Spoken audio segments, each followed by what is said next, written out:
snapper fillets, and I'm laying them out on towels. And what I want to do is I just want to pat them dry, okay? Get any excess moisture out.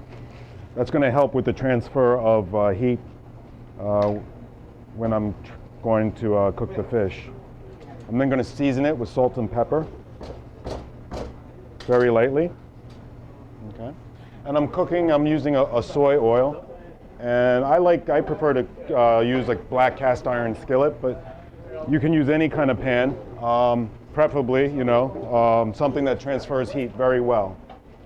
I'm then going to lay the seafood into the pan. If you notice, the fillets curl up very quickly. That's the nature of this fish. I am then going to come down and apply some pressure to it. Very gently,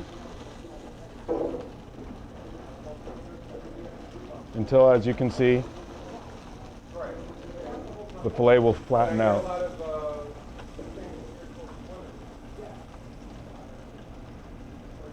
I want to try and get as much surface area of the fish down to the pan so that you get a nice crisp skin, which adds another layer of flavor to the seafood.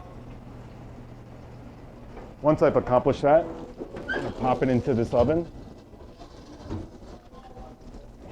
which is at 350 degrees. And then I'm going to put together the rest of the components.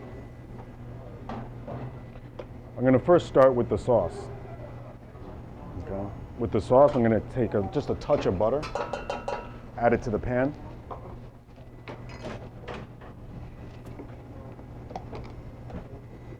And then I'm going to take some of this tomato paste, which we make here fresh at the restaurant.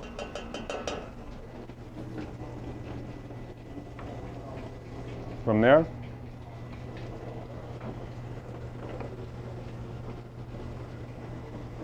I'm going to add some fish stock, again, which we make fresh here at the restaurant.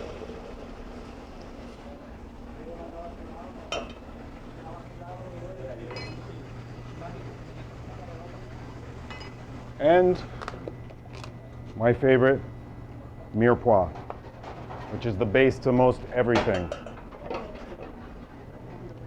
Get those heated up. And finally, I'm going to add a couple of red peppers. Mirepoix is the celery, onions, and carrots. Take some fresh herbs.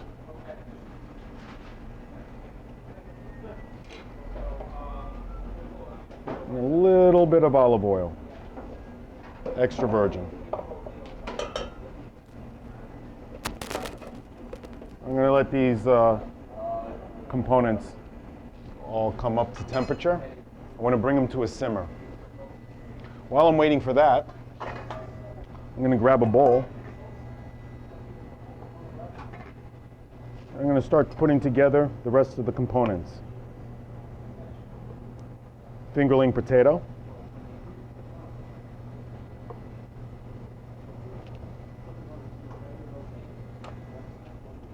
green olives,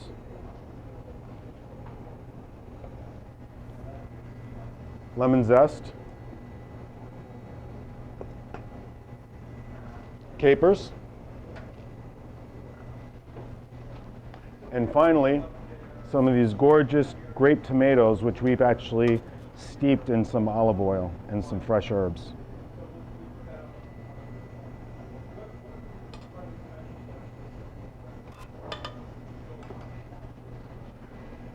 Now that these components are together, I notice that my sauce has come to temperature.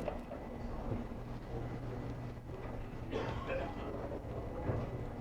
going to add just a little nugget of butter. A little squeeze of lemon juice.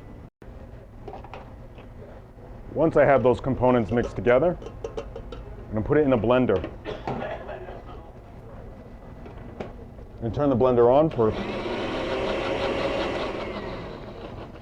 few seconds.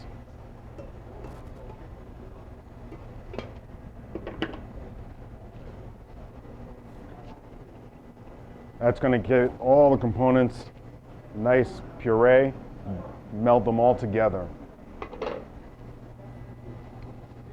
Once I have those components, I'm going to bring my ingredients, the rest of my ingredients over.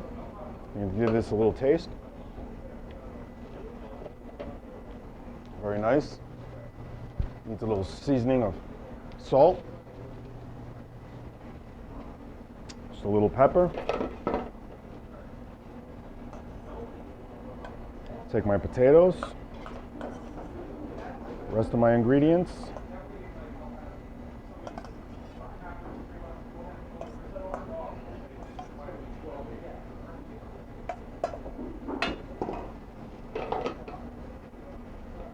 And bring them all to temperature. Just going to cover that. Okay. While that's coming to temperature, I'm then going to go back in and get the fish. As you can see, it's nice, pillowy in texture.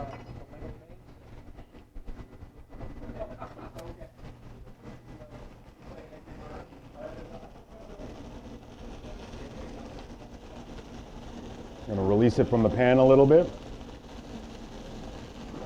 Grabbing a little rosemary, a little oregano, a little fresh thyme.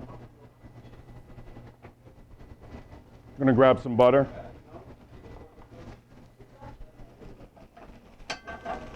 Throw that right in there. Melt that butter. See how it foams up nice? Throw those herbs right in there. Then I'm going to take that butter and do a nice little baste right over the seafood. Again, it's one of those things that adds like that layer of flavor. It's a little thing, but it makes a world of difference. And again, it's a level of detail that turns a good piece of fish into an excellent piece of fish. You can hear the snapping of those fresh herbs as they perfume the fish. Get a nice whiff from it right here.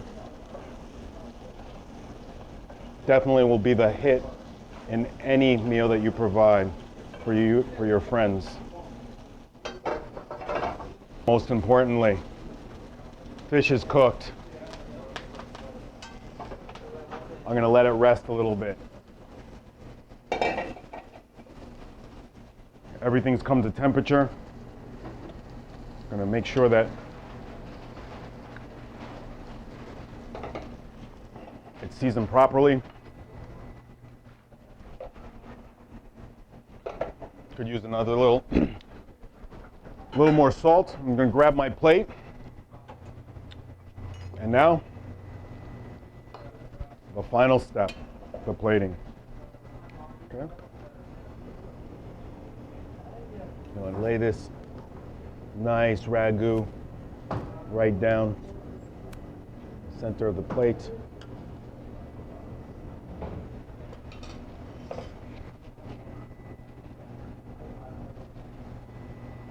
I'm going to take some of the vegetables, a little bit of arugula,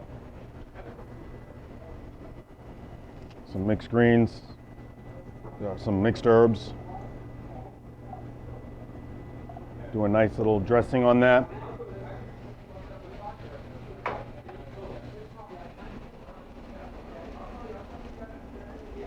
Notice how when I flip over the fish, it's nice and crispy.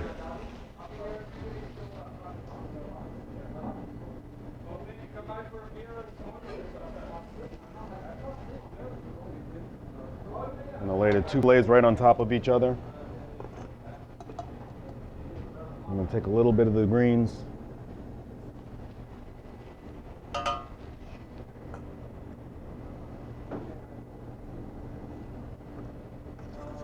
Some of the tomatoes, olives.